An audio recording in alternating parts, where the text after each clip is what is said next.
You are listening to the Happy Mama Village, a podcast for mamas, about mamas, and by mamas. Brian and Annie are both certified professional life coaches, passionate about empowering mamas to live wholehearted lives, find purpose in the mundane, and embrace feeling lit from within. Brian's expertise is working with women going through or recovering from a divorce, loss, or breakup. Annie is an expert in helping families thrive through shifts in mindset and parenting techniques. If you are feeling overwhelmed and unseen and are wanting to take you and your family beyond the status quo, this podcast is for you. We are so happy you are here. Welcome back to another week at the Happy Mama Village. Today we are talking about Living LGBTQ with Chad's mom from episode 77. We are your hosts, Annie Henderson and Brian Zielinski. Here at the Happy Mama Village, we discuss all things pertaining to happy mamas, like relationships, parenting, self-care, mama tips, drinking whiskey straight, and so much more. Okay, so confession. I slipped that in there today because last night was, just during the whole day, was a hard day for me. So I've been struggling for a few days, but yesterday I drove my daughter about an hour and a half to meet some friends she was going to stay with for a few days. And so I had some alone time driving back and just a lot of emotion, sadness, grief, kind of that time alone. It didn't help that I was listening to like our songs and stuff like that. Right. So I spent pretty much the whole drive back like crying and sobbing, and so it was just kind of a hard day. So last night, I was like, I just need to relax. My mind is going a million miles a minute, and I had nothing. I had no wine. Shocker. I had no wine in the house at all. And all I had was Will's whiskey, his Crown whiskey. So I've never taken a drink of it straight. Like I've had it mixed with Coke before. But I've just never had it straight, and it's awful. Like that's how he drank it, was straight. And it's not nice. Like it's not pleasant. It's not enjoyable. Did it elicit a gag reflex? Well, I got it down. I mean, I've been, I've had straight liquor before. But yeah, I got it down. But yeah, it's not my favorite. Not my favorite. I think I'm going to stick with wine. There you go. So anyways, I read something actually this morning that was talking about, it was just an encouragement about winning the day. And in my situation over the last 2 months, sometimes winning the day is just taking a shower, Right. And yesterday winning the day was, making it to bedtime, getting that shot of whiskey and, laying my head on the pillow, and I love that phrase, winning the day. Like we're going to win the day. And that can look like 1,000 different things, Right. Like there have been times that winning the day was figuring some stuff out, like how to do things around the house, Sometimes that's winning the day. Sometimes winning the day is being, super productive and, going to the beach and all of us having a good attitude and being happy and feeling happiness, kind of for the first time, since April. But, it doesn't always look like that, So I just wanted to put that out there, that somebody out there maybe needs to win the day by just getting out of bed. Yeah, or, maybe message. That's winning the day. Yeah. You know what I mean? Yeah, so. That's a great message. Yeah, it's going to look different for each of us, and each day can look different. So yeah, win the day. I like it. Thank you for sharing that, Brian. Hey, Annie, do you know what time it is? What time is it, Brian? It's time for What Have You Been Watching? Oh my gosh. Well, what have you been watching?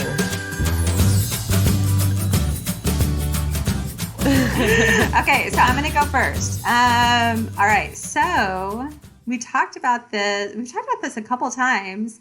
You've referenced it. So the reboot of Queer Eye for the Straight Guy. Mm-hmm. So it's just called Queer Eye now, I think. Yes. But so what was that, like 15 years ago? So I never watched the first round. The original. Okay, so I used to watch the first go round, but I'd never seen a single episode of the newest one, the reboot.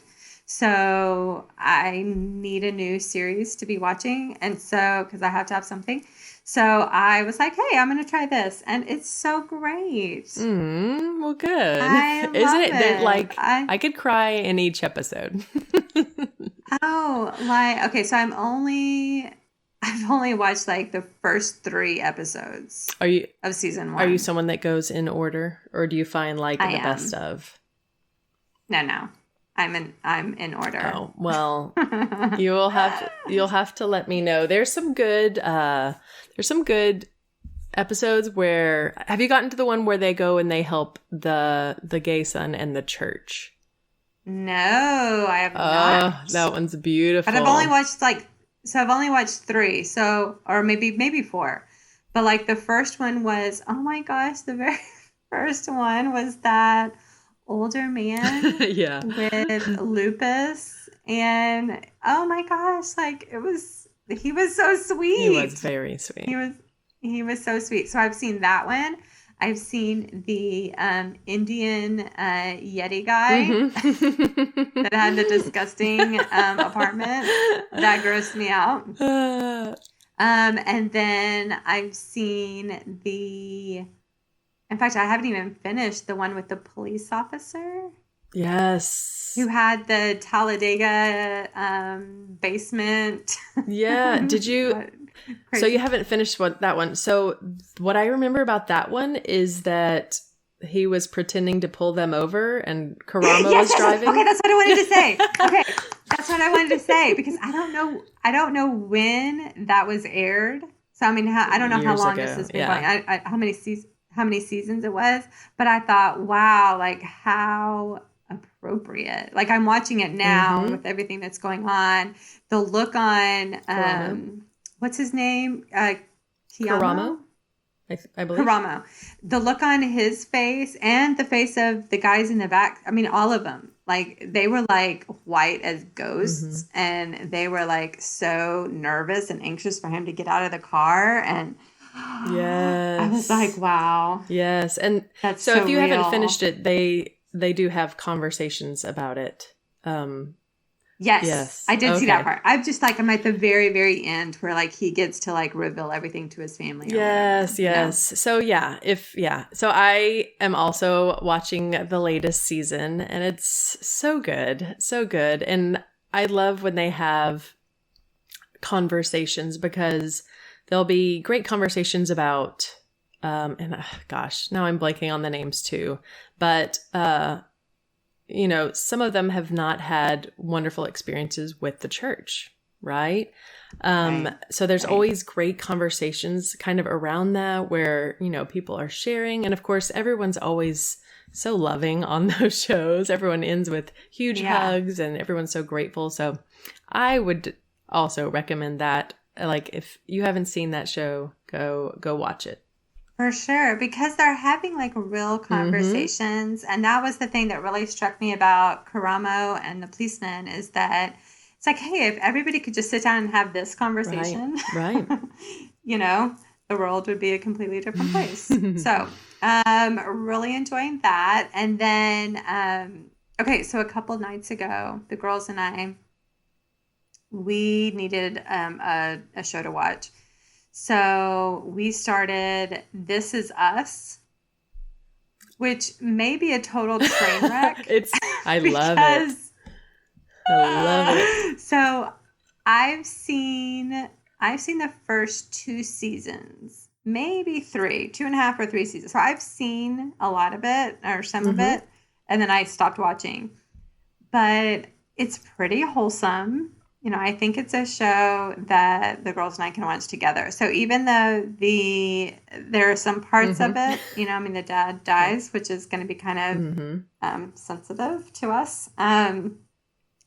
I thought that it might actually be good for them to, as kids, maybe, to see maybe other people grieving or to see how they kind of dealt with, not to normalize it because it's not normal, but I thought it might kind of help them a little bit with, with our situation. Definitely have some good conversations around those episodes. Yeah. And so we've watched like 4 or 5 episodes and they are loving it. Like we finish one and they're like, let's watch another one. Let's watch another one. It makes me want to go back and start it over with Scarlett now.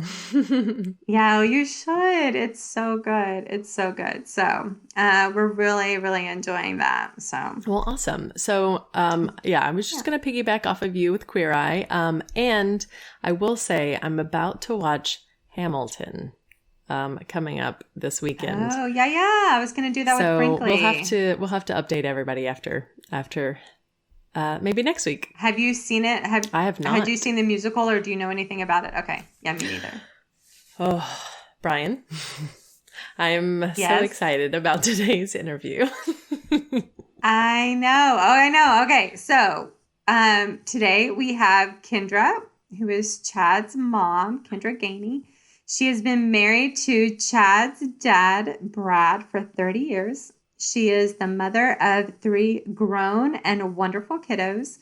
She has worked as a paraprofessional, not sure what that means, paraprofessional in the special education for 20 years and is a former coworker of yours, Annie. Yes, right? Kendra, welcome. Good morning. Thank you for having me. I was so excited to see you reach out and so grateful that you introduced me to your son. He is a gift. Yes. Oh, thank you. I think he's a gift for sure. Yeah. So Brian has questions about paraprofessional. You can, if you want to go into that. A simpler way to say it would be a teacher assistant. Yes. Okay. I was like, wow, that sounds very covert. Yes. That we can't do without. Anything we can do to make things run smoother. Yes. Which should be very interesting this year. Yeah. Wow, yeah. Kendra, yeah. And I loved working with Kendra. And at the time, we didn't really know a lot about each other, except I thought you were very sweet and very nice. That's exactly how I thought of you. I just thought so sweet, always smiling, always happy. And so to clarify, at the time, Kendra did not know that you were sort of in the closet? So in my personal life, I was out, friends, but I was new to this position. I was a new school counselor in a brand new school. And like I've said before, if I don't know people are accepting, I assume that they are not allies, which, isn't the best mindset. But back then when you could still be fired, right? You kind of keep it on the down low and kind of slowly take things in. I'm pretty quiet anyway, so it wasn't like I was hiding everything. I'm just kind of a quiet person, but I was just kind of extra observing of everyone and, seeing what they would talk about and seeing and experiencing. But I was definitely fearful about a lot of things. I don't think I had a picture of Sam in my office for the first maybe year, which is sad. Okay. So Kendra didn't know about you and you didn't know about Kendra's son because Chad had not come out yet. I think it was the year. Were you working with us for 1 year or 2 years? I was there 3 years. Oh, I think it was your last year, towards the end that Chad came out. So it was all brand new to me. We were just missing each other. Yes. Oh man, I would have loved to have talked to you back then. Yeah, yes. Which is why I kick myself not just being who I am and living authentically. And because you never know who you're going to help, just like you coming on this episode and you reaching out to me and introducing me, because I've heard so many good things about people that listen to Chad's episode.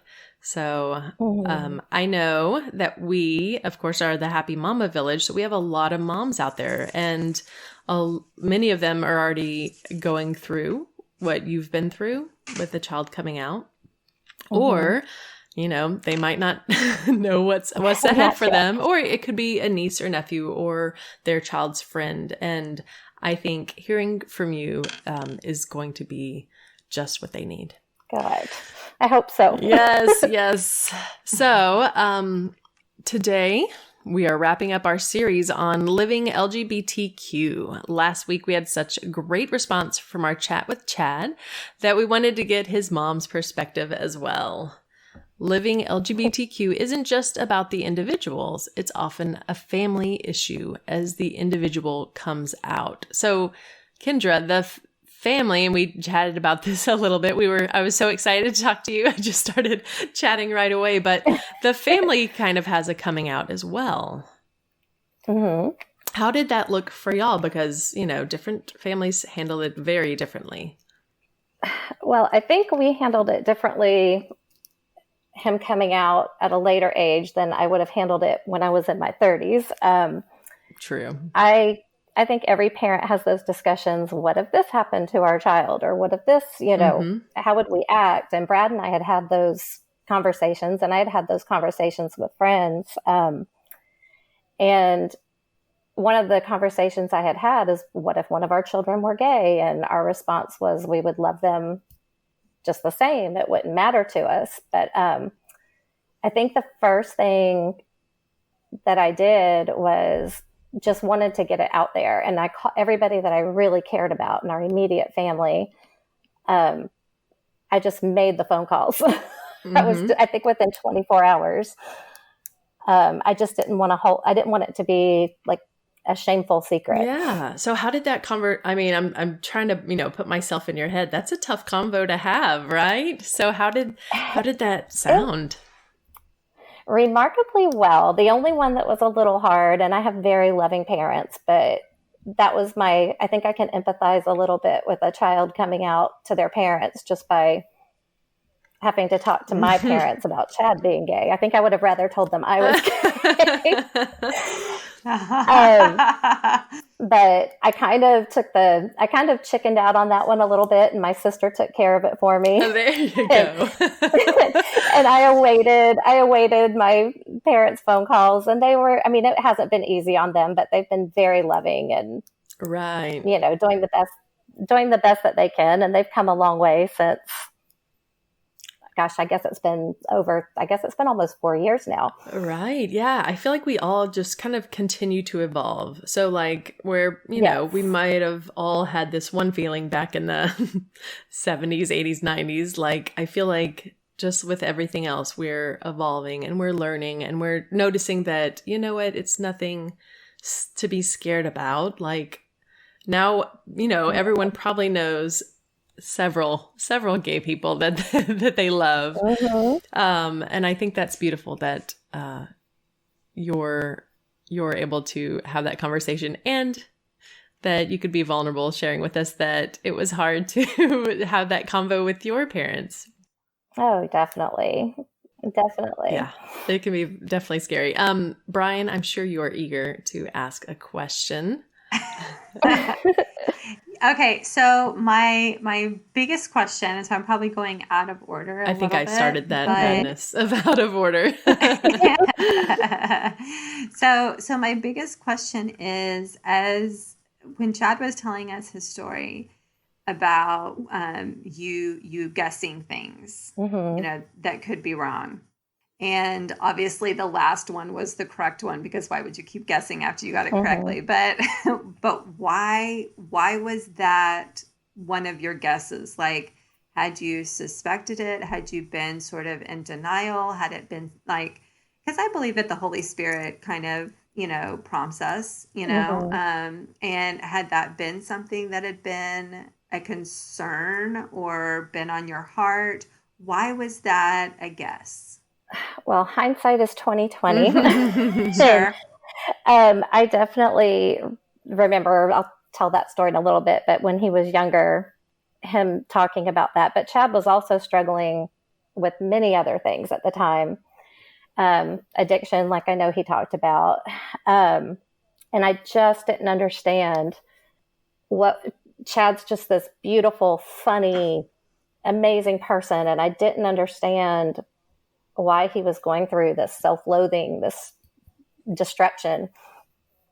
And I had talked to my niece, and I had talked to my daughter, and I had talked to my husband. You know, we were just like, what is going on with him? What, you know, we couldn't put a voice to it. And I brought up, maybe even a week before he came out, I was talking to my daughter and my niece, and I said, do y'all think maybe Chad's gay? Do you think maybe that's what he's dealing with? And at the time, he was with a beautiful girl that he had been dating for several years that we loved and adored. And they were just like, no, that's not it. And I said, I don't know. And I told them the story about when he was younger, and he had told me that he was. And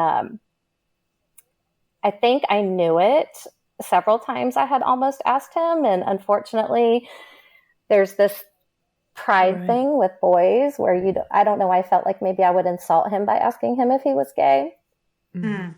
And I think maybe, sadly, that was my last, I was asking every single question before telling him that. But I think in my mind, that should have been my first question. I think moms have an intuition, and I think I knew. Mm-hmm. Mm-hmm. Right. Like, I think I would have, and maybe this was one of your questions, but I think if I had been in your place, I would have been asking, has somebody abused you? Is there something that happened in your past that I don't know about? That was one of the questions. Okay. Like, yeah. I think I would have gone there. Mm-hmm. I don't know that if I was talking, I'm just trying to put myself in your shoes. Mm-hmm. If I was talking to my kids right now they're a lot younger, mm-hmm. but, if I was talking to my 15-year-old, I don't know if that would be one of my questions, because I don't know that it would occur to me in that situation, but it did occur to you. And so I'm trying to figure out, like, as a mom, is that something that we should be asking, or is it really like you do have that intuition and you already kind of suspected, or you felt like you already knew? Does that make sense? Yes. And I think that I did have a little background. I had just kind of blocked mm-hmm. it out to where that was in my mind. And so much time had passed since he had said that. And he was very young, and I very much believed differently back then and dismissed it. And so I think it was just in the back of my mind. And there were many times when I even found myself, before that particular day, if there was a gay actor or a gay actress on TV, I would just make it a point to, oh, did you know they're gay? And just try and be really positive mm-hmm. about it. Because I just think it was I think I knew, I just wasn't admitting it to myself. Yeah. Mm-hmm.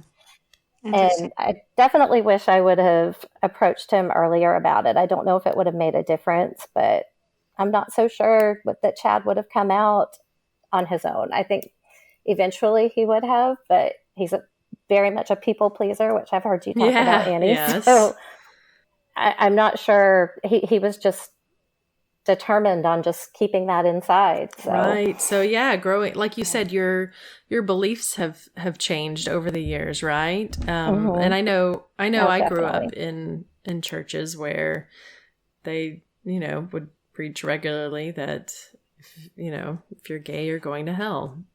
So it definitely does mm-hmm. not feel like a safe place. And then of course we listen to words and cues and conversations and make that decision. But, I also know some people that have not come out where, yes, they know their family is not accepting. So that's why they're keeping it secret. And then I know some people that have not come out, but they do know their parents are accepting. So sometimes there's just some internal struggle that goes on.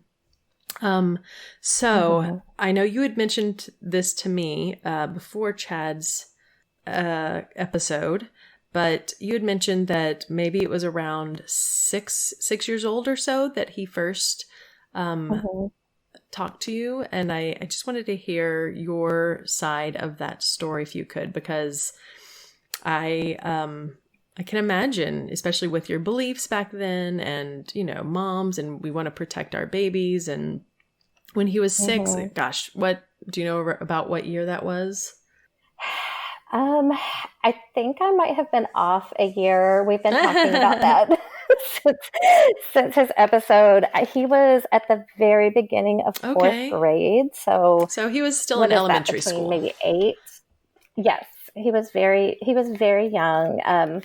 And I remember because we had just moved into a new house, and I was sitting with a friend of mine just talking, and I don't know if we were talking about people being gay and he heard us, or who knows what the conversation was. But I remember him saying, "What is gay?" And I told him, and he was like, "I think I'm gay." And I was like, "Oh, Chad, you are not gay." And I remember, I'm ashamed to say, even feeling a little embarrassed that he was saying this in front of my friend. And I told him it was when a boy liked a boy, and he's like, "Yeah, I think," he was just so innocent, and he was like, "Yes, I think I am." And I said, "No, Chad, it's when a boy wants to marry a boy, or a man wants to marry a man." And he's like, "Yeah, I think I am." Yes, like please. I said. And I think I scolded him. I think I said, "It makes me so sad. It's like my biggest, if I could go back and change anything," even though he says he doesn't remember it, which I don't know how. It makes me feel worse. Like maybe he repressed it. Right. I just told him no, he wasn't, and not to say that again. And he didn't know what he was talking about. Right. I think for where you were and where our society was at the time, I think that is a completely normal, maybe not normal, but reasonable response. Reasonable, but wrong. Do not beat yourself up about it. I mean, I'm not saying that like you wouldn't do better now, where we are now, we can do better, but I think that's probably the response that most parents would have. Right, especially back then. Definitely. To some extent. Yeah, Don't you think especially that long ago, right? I mean, I'm sure my own views back then were completely different, even though, just because we hear and that's what we're told, right? We're told that. So if you could turn back the time and talk to 4th grade Chad again, and he approached you, what would you like to say to him? Well, that brings on the tears. I'll cry with you. I've actually thought about that, and my response has even changed in the last year. I think my response after he came out, I think I would have told him, "You know what, maybe you are, and that would be great, but let's see what happens," because he was still so young. But even in the last couple months, I've changed my mind to where I would have just hugged him and told him that was great and that I loved him. Me telling him he wasn't gay didn't make him any less gay. Right. I don't think if he was straight, I don't ever remember telling my mom that I liked boys or I liked men. So I do think he knew then. I do think he was very, very sure of himself. He lived in a very sheltered household, very active in our church, and nothing made him gay. So he just was. Right.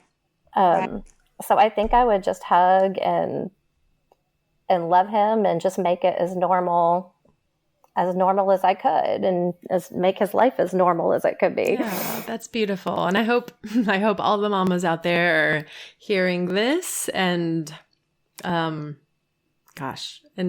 and I know that this isn't the part of the episode to say this, but I'm going to say it anyway. Please share this episode because just like you and I, we don't know what other people are going through, even if you work next to them. So share and don't make assumptions about who is and who isn't. Just share and make this resource available. That's a beautiful, beautiful. Oh, that touched my heart, Kendra. Love Thank that. you. So, thank you.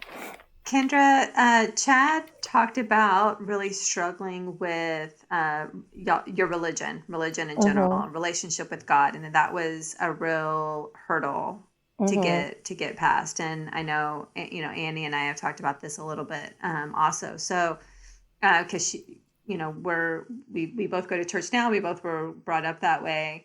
Obviously, you just said you were really involved in your church. So, kind of tell us how did you move forward after he came out, and what are some realizations? What are some aha moments that you've had since then in your faith? Well, my beliefs had changed many years before he came out. Probably soon after we moved out here, I had some friends that had come out, and they had also grown up.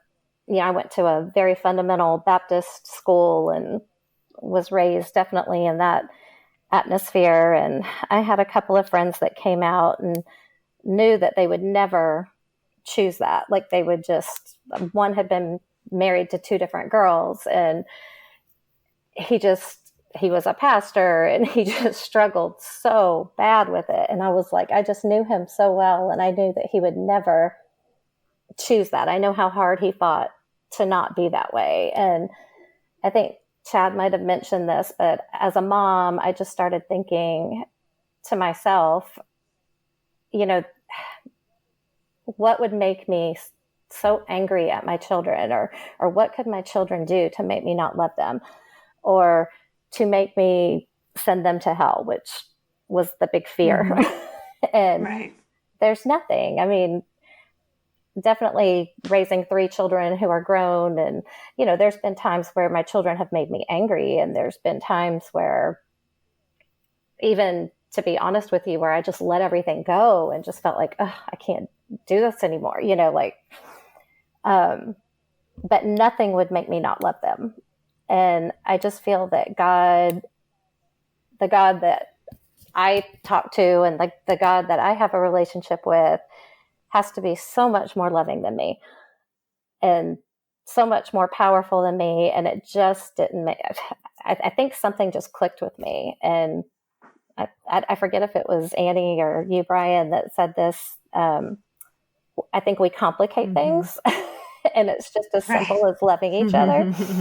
And Jesus loving us. And I don't know, something just clicked. So I didn't have, I've had a little bit of struggle with church, and have just now, to be honest with you, started looking at some gay affirming churches, and I very much miss the community of church and miss the family and the fellowship of it. So I've just now started looking and actually educating myself on the difference between a gay accepting church and a gay affirming church, and where I'm wanting to go and rejoin that fellowship. So can I assume that you had stepped out kind of entirely from church not because of Chad, but no, not because of Chad.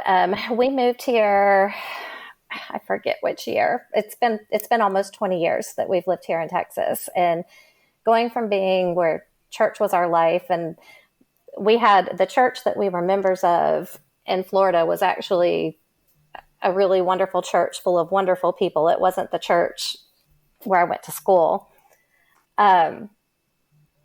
But Brad was a deacon in that church. We were very, very active. And coming here, we didn't find that. We visited several, and I don't know, I just didn't feel connected. And also leaving my family, I think I was going through a lot of personal issues, just being away from family for the first time in this new place. And just kind of didn't find a place right away and didn't pursue it. So my faith stayed the same. I mean, I pray every night and I have that relationship with God and my Jesus, but I wasn't going to church. And just now I'm sort of missing that connection. Okay. So tell us, so kind of educate us. You said you've been sort of educating yourself. What is the difference between gay, what did you call it? Gay accepting. Okay. From what I'm realizing, and I've had this response from a lot of very loving Christian friends that almost they feel sorry for me when they find out that Chad's gay and like, well, we love him. We'll pray for you. And not in a good way. No, I think they mean it in a good way. I think they definitely have the right heart. But I think they have that belief like, oh, well, we love him because love the person, hate the sinner, or hate the sin. That's a big Baptist phrase that you hear a lot. So I think many churches would be accepting and say gay people are welcome, but they're also not going to let you be a Sunday school teacher, and they're going to pray for you. They're going to not believe that you're living the correct lifestyle. Okay. Where I feel like from what I've been reading, gay affirming means we believe God made you that way. We welcome into our fellowship and come fellowship with us, come serve with us. So tell me, how did you get to that place? How did you get to, I mean, I know that you have a son, so I'm sure it came more easily to you, but how did you go from your very strict Baptist background to gay affirming, where God made you that way? Because that is a huge leap for a lot of people. That probably came as more for me, like to where I felt it in my heart after Chad came out. Again, having friends that came out and having friends, even some friends' children that had came out, it's different when it's your own. And even though I believed it, I can't say I love it. I love it. Really felt it because it's different when it's your blood, you know. And that was when I started. The first thing when Chad came out, we started looking and encouraging him to seek therapy because it was brand new to all of us. And I think that was the first time I wanted to make sure I was sending him to the right kind of therapy. And that was the first time I had heard the gay affirming, because there's still therapists out there that want to change you and fix you and make you better. And that was when I knew faith was super important to Chad. And that was when I started Googling churches, because I was like, just giving those mom suggestions, like, hey, go here. Yeah. And that was when I first started. And honestly, it's just a deep ingrained feeling in my heart that was just right. For me, it was just what I felt. So I don't know if you've seen this before, Kendra, you might have, but it's just a little image that I've Googled, and I've seen it several times, and it just says the church is on a journey. So it says so there's churches that are anti-gay, and their message is like, we don't want you here. And their thought is you're going to hell. And then there's welcoming, come in, sit down and listen. Can I stop you for just a second? Can I get back on my soapbox for a second? I know I do this like every single time, but I just want to be clear with people that my belief on the gospel is that we're all broken people. You know, we're all quote unquote sinners. You know, we all have things that we shouldn't do. You know, we're broken people, the whole world, everybody in it. There's not a single person that doesn't apply to. So to be clear, that's not a sign. Like if you're going to hold up a sign, you got to hold it up for everybody, because that is truth across the board. Right. And that the only thing that saves us from that is Jesus Christ and grace and his love, you know? So like, I hate that when people hold up those signs, because like, turn it around, dude. Like, so are you. If you don't have the grace of Jesus Christ, then like, that's all of our fates, because we're all broken, and like, I guess that's what bothers me about those churches that are like, oh, you're going to hell for this or that. Hey, we all are, right? Like, that's why we need Jesus. That's why we need church, you big idiots. So, all right. Are you ready? Okay. So the next group of churches is churches that are welcoming. You can come in, you can sit down and listen. And if you let God change you, then you can go to heaven. Then there's accepting. Come and stay, but you must be celibate if you're gay. So never fall in love, don't have a relationship. And then their thoughts are, I think you'll get to heaven. I'm a little confused about grace and works. And then finally, affirming, you and your partner are welcome here. Be a part of our community. What gifts do you bring to serve God and our church? And it says, the kingdom of God is among us. What you have done to the least of these, you have done to me. So Kendra, I don't know if you've heard the other ones, but I've found a church that I adore, and they do let me teach a class, and they let me help with the Vacation Bible School, and serve communion and all of that beautiful stuff. And, that's awesome. Our family was welcomed into the church. So, gosh, and I didn't even know those existed until recently. I know. Well, they definitely didn't in my little town for the longest. So I was surprised that I didn't have to drive down to Dallas, downtown Dallas anymore. That's awesome. Yeah. And if people are having trouble, if you're wanting to find a church and you're just struggling, feel free to reach out to us and we can probably help you find one as well. And right now there's so many churches online. You can sample out, try them out. Honestly, I hadn't even thought about that, but you're exactly right. Yeah. Have a little taste test. Kendra, just any tips for other, parents, or even like what would be helpful for someone if you're sharing, for example, you shared with your friends or your family, any tips for people on how to accept and how to have that conversation?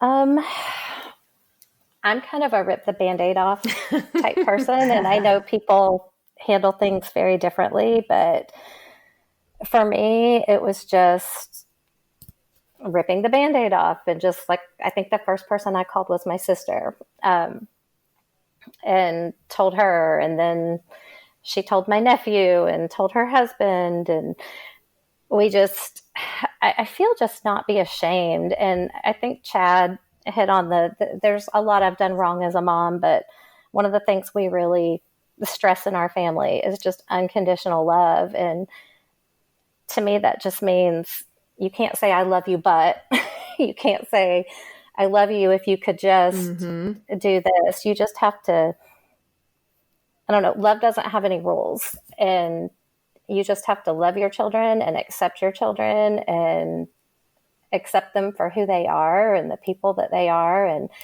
I've had very good experiences with everybody I told. I think the next morning I went to work. I don't know how I did that after a very long night, but I walked into work and that was the first thing I said to my coworkers was, my son told me he was gay last night. And how was that received? So well. It was beautiful. And I don't think I could have gotten through it without him. And like I said, I wasn't sad that Chad was gay. There were some adjustments and some, I think I heard you say you kind of grieve what you always thought you would have. And I think the only part that I still struggle with a little bit is I want to be a grandma and I want Chad to be a dad. And I know he still can, but that's not something at this point they're saying they're not going to do. I know they can change because I tell them they're both babies. Right. I think if I had any sadness, it would just be that part. But that could happen with a straight child too. Exactly. They can decide, that's grandmas everywhere, right? Exactly. And our world's kind of scary right now. So now I look at it differently. Yeah. So, wait till I can hold that baby nonstop. Exactly. But I don't know. I didn't grieve that. It was just the other things he was dealing with, which had yet to reveal themselves. So, and that's a whole other story, but he's been victorious over it. I'm super proud of him. I think I mentioned to you earlier, I got such a proud moment when I heard him tell y'all how he was doing in school and that he felt he could do anything and his confidence had grown, and he has made straight A's since he went back to school himself, since he made that choice. And I'm just so proud of him. And I think that was the moment where I thought, he did this. He beat this and he got through it, and he's a wonderful person. And I can't wait to see what the rest of his life has in store for him. Oh, and as you should Well, isn't that such a testament to how what kids can do when they feel supported or they feel known or they feel confident? You know what I mean? Mm-hmm. Like, for the first time, he really felt like himself, and look at what a difference that made. Mm-hmm. So that's so important, whether your kid is gay or whether it's something completely different. Mm-hmm. You know, just maybe you want him to be an athlete and really he wants to be, you know, a musician or an artist or something, or it's your daughter and you want her to be a cheerleader, but she's really more of a tomboy or whatever it is. Like, you know, we often put our kids kind of in boxes that, you know, these are kind of our expectations or what we thought the dream was going to look like. Mm-hmm. And if we're not careful, we stifle them. You know, they don't get to live their best life. But when they are living their best life, they're going to perform better, Mm-hmm. right? You know, they're going to succeed, you know, Mm-hmm. and because that's exactly what happened with Chad. Yes. And his upcoming wedding. Are you excited? I'm very excited. It's going to be a little different again because of COVID. It has to be small. Yes. But we plan on having a big celebration next year where hopefully we can make it big and invite all the people. But it'll be my first gay wedding. It'll be my first child getting married. Fun. So yes, those are extra fun. We're very excited. Oh, well, I'm happy for all of you. I know you're so proud. Thank you so much. And thank you for sharing this beautiful story, because I really think that, you know, sometimes straight moms like to hear from straight moms and with similar religious backgrounds. And you're just a testament to what it can look like on the other side. It can be scary, but there's so much joy and happiness and authenticity on the other side. True. There's a lot of joy at the end of it. So yes. Awesome. Okay, I think that's going to wrap us up. Thank you so much, Kendra. Thank you for having me. It's All so right. great. Thank you. Listeners, don't forget to go check out the toolbox at toolbox.thehappymamavillage.com for mama tips, tools, and resources. Thank you to everyone out there for spending some time with us here at the Happy Mama Village today. Check out the show notes for more information about us and how to connect. We would love to hear from you about today's episode, the previous episode, any of them, and any takeaways or aha moments that have inspired you. Yeah, go share this episode. Thank you so much for spending time listening to this episode. I hope that you were inspired from our time together. We want to encourage you to leave a review, subscribe, and share a favorite episode that another mama needs to hear so that she can feel supported as she continues the brave and sometimes lonely journey of motherhood and life itself. By sharing, together we can change lives. If you are feeling overwhelmed and alone on this journey, reach out. We are here to help. Thanks for listening.